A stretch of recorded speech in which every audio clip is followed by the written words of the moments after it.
ఇక్కడ మాకు సమయం కేటాయించుకోవాలి కదా. కాకుండా అంతఃపురం లోపల సెలవు తీసుకొని నీకు ఏమేమి కావాల్సిన పదార్థాలన్నీ ఏర్పాటు చేసాం అక్కడ. అందరూ కూర్చుంటావు అడుగోకు పొయ్యిలు పెట్టిన పొయ్యి ఎక్కడ పోకు పొయ్యిలు పెట్టిన అదే మంచి కూర్చుంటు. సరే సార్ జై రేణుకా మాతాకి జై. ఎంత మరి చేసే కాలము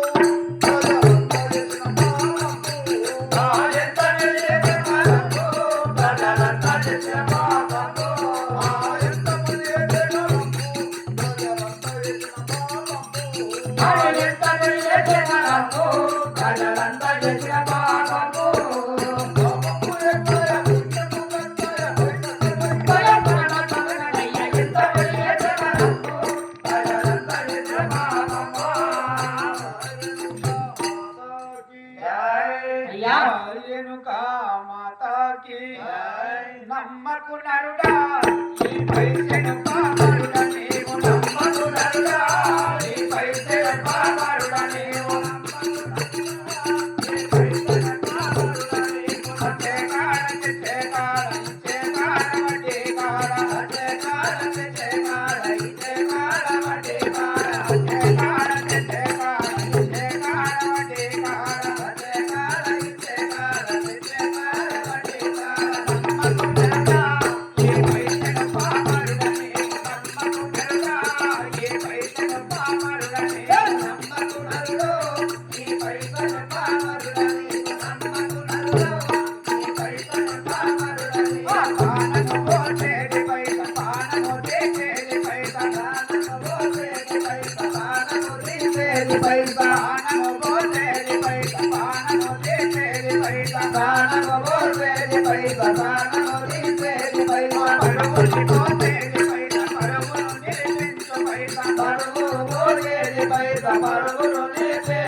సిద్ధయ్య ఆ యొక్క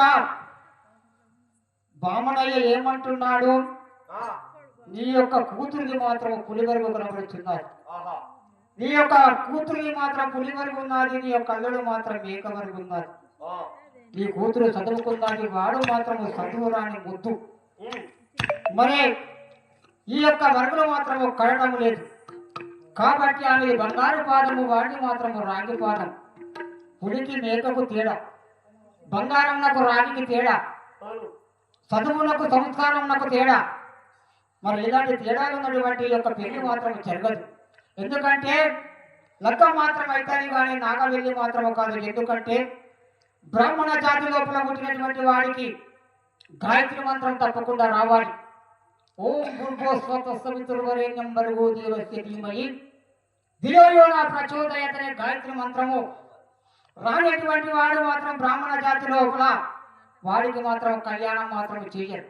మరి వీడికి మాత్రము చదువు రాదు, అన్ని ఒడిదుడుకులు మాత్రం కలుగుతున్నాయి. కాబట్టి కళ్యాణం మాత్రం అవుతాని కానీ నాగవెల్లి మాత్రం ఆగుతాని మరి అంటున్నాడు. మరి ఏం చేద్దాం? కళ్యాణం మాత్రం చేద్దాము కానీ నాగవెల్లి మాత్రం ఆపుదామా?